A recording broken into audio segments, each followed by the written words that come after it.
They discovered life-saving medicines, mapped the human heart, and sent rockets to space.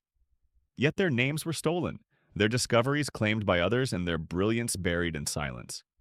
Today, we uncovered the black scientist history tried to erase, and the shocking truth about why the world wanted them forgotten.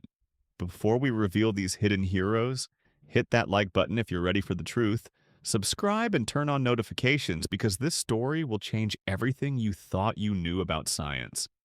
History is written by the victors, they say, but sometimes history is also written by thieves. For centuries, brilliant black scientists made discoveries that changed the world. They saved millions of lives, revolutionized industries, and pushed humanity into the future. Yet their names were systematically erased from textbooks, their patents stolen, and their contributions credited to others. Some died in poverty while white men became millionaires from their inventions. Others watched in silence as colleagues accepted Nobel Prizes for their work. This is not just a story about forgotten scientists. This is a story about a conspiracy of silence that lasted generations. In the late 1800s, the world was obsessed with one invention, the light bulb. Thomas Edison became a household name, celebrated as the genius who brought light to darkness. But there was a problem. Edison's bulb burned out after just a few hours. It was impractical, expensive, and nearly useless. Then came Lewis Latimer, a black inventor and draftsman who worked in Edison's shadow. Latimer didn't just improve the light bulb, he saved it. He invented the carbon filament, the crucial innovation that allowed bulbs to burn for hours, even days. Without Latimer's invention, Edison's bulb would have been a historical footnote. Yet when history books were written, Latimer's name vanished like smoke. Edison received the glory, the fortune, and the immortality. Latimer received nothing but obscurity, but Latimer wasn't alone. Garrett Morgan, another black inventor, created two devices that literally changed modern life: the gas mask and the three-position traffic signal. His gas mask was so effective that firefighters across America wanted to buy it. But when they discovered the inventor was black, orders were canceled. Morgan had to hire a white actor to pose as the inventor during demonstrations, standing silently in the background of his own triumph. In 1916, Morgan's invention got its ultimate test. An explosion trapped 32 men in a tunnel beneath Lake Erie. Rescue workers couldn't reach them. The toxic gases were too deadly. Morgan arrived with his gas masks and descended into hell itself. He saved those men, pulling them from death's grip one by one. He became a hero that day. Yet even after proving his genius and bravery, even after saving dozens of lives, racism still denied him the recognition he deserved. His name faded while others profited from his brilliance. The pattern of erasure became deadlier during World War II. Dr. Charles Drew, a black surgeon, revolutionized blood plasma storage and preservation. Before Drew's innovations, donated blood spoiled quickly and couldn't be transported. Drew created the first large-scale blood banks, developing techniques to process and preserve plasma for weeks. His work saved thousands of soldiers bleeding out on European battlefields. The American Red Cross asked him to lead their blood bank program. Drew accepted, becoming the director of the first American Red Cross blood bank. Then came the unthinkable betrayal. The Red Cross implemented a policy of segregating blood by race. Black donors were turned away, or their blood was labeled and kept separate. The military refused to mix white blood with black blood. As if racism could somehow contaminate plasma, Drew was devastated. The man who had perfected blood storage now had to watch his own creation become weaponized by bigotry. He resigned in protest, calling the policy unscientific and immoral. 4 years later, Drew died in a car accident in North Carolina. According to legend, he bled to death after white hospitals refused to treat him, turning away the very man who had revolutionized blood transfusion. Though historians debate the exact circumstances, the legend endures because it captures a deeper truth. The system that Drew had saved was the same system that destroyed him. His brilliance couldn't protect him from the color of his skin. But if Drew's story is tragic, Henrietta Lacks's story is a violation that still echoes today. In 1951, Henrietta, a poor black tobacco farmer, went to Johns Hopkins Hospital with severe abdominal pain. Doctors discovered she had cervical cancer. During treatment, they took a sample of her cancer cells without her knowledge or consent. They never told her, they never asked permission. They simply took what they wanted. Those cells labeled HeLa turned out to be miraculous. Unlike normal human cells that die quickly in laboratories, Henrietta's cells were immortal. They reproduced indefinitely, doubling every 24 hours. Scientists around the world went wild.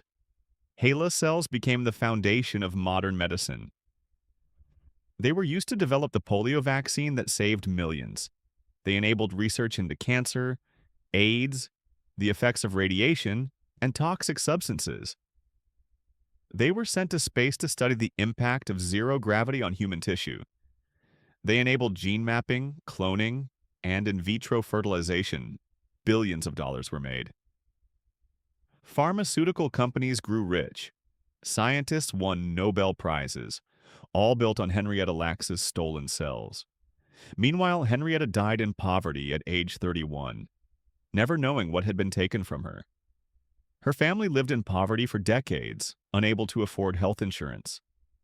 They couldn't afford to see doctors, the same doctors who were using their mother's cells to make groundbreaking discoveries. The cruelest irony? Henrietta's children couldn't afford the treatments developed using their mother's immortal cells.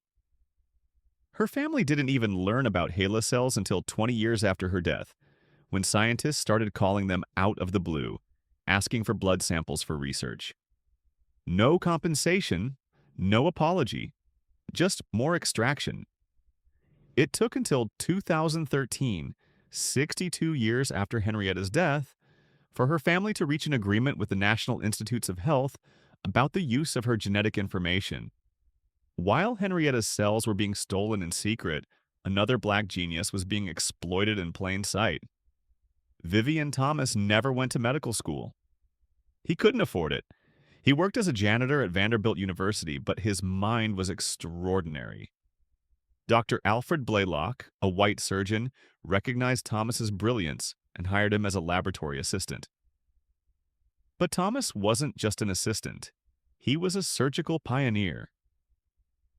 Throughout the 1940s, Thomas developed revolutionary techniques for heart surgery, particularly for blue baby syndrome, a condition that killed thousands of infants. Thomas designed the instruments, perfected the procedures, and trained Blaylock on every step. When it came time for the first historic surgery in 1944, Blaylock stood at the operating table while Thomas stood behind him, whispering instructions, guiding his hands through the procedure Thomas had invented. The surgery was a success. The medical world celebrated Blaylock as a genius. His name went into textbooks. He received honors, awards, and international acclaim. Thomas received his janitor's paycheck. For nearly 3 decades, Thomas saved children's lives while being paid wages meant for maintenance workers. He couldn't eat in the hospital cafeteria with white doctors. He couldn't publish papers under his own name. His innovations were credited to others. Only in 1976, at age 65, did Johns Hopkins University finally award Thomas an honorary doctorate. He stood on stage, an old man finally receiving recognition that should have come decades earlier. The applause couldn't erase the injustice, but it proved that truth has a way of surviving, even when buried. The 1960s brought the space race, and with it, another chapter of hidden black brilliance.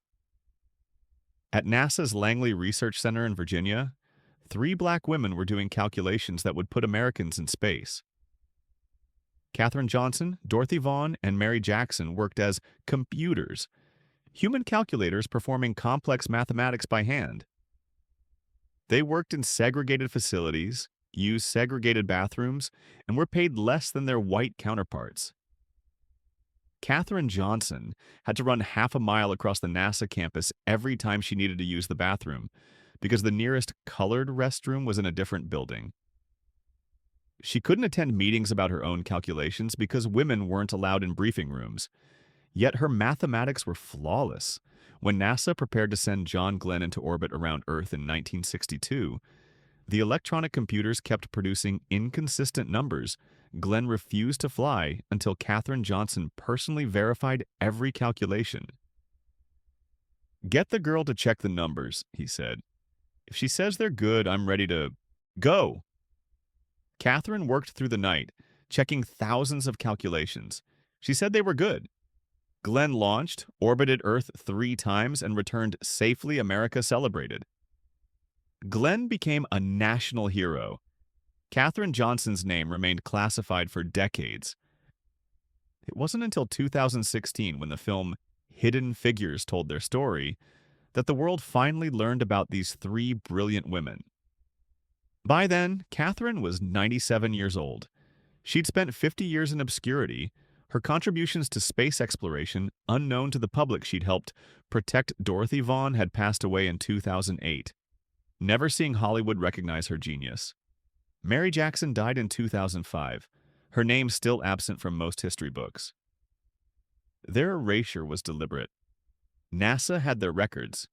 Colleagues knew what they'd accomplished. But for half a century, America chose not to tell their stories. Yet their legacy inspired the next generation. In 1992, Dr. Mae Jemison became the first African-American woman in space. She carried a photo of Nichelle Nichols, the actress who played Lieutenant Uhura on Star Trek, because Nichols had inspired her as a child. From erasure to visibility, from invisible to astronaut, the arc bent slowly, but it bent toward justice. So why were they erased? The answer is both simple and sinister. Maintaining white supremacy required erasing black excellence. If black scientists could make world-changing discoveries, it undermined the entire ideology of racial inferiority. If black inventors could outthink white inventors, the justification for segregation crumbled. If black mathematicians were essential to American victory in the space race, then racism wasn't just immoral, it was stupid. So the system adapted. It didn't deny black genius outright. It simply made that genius invisible.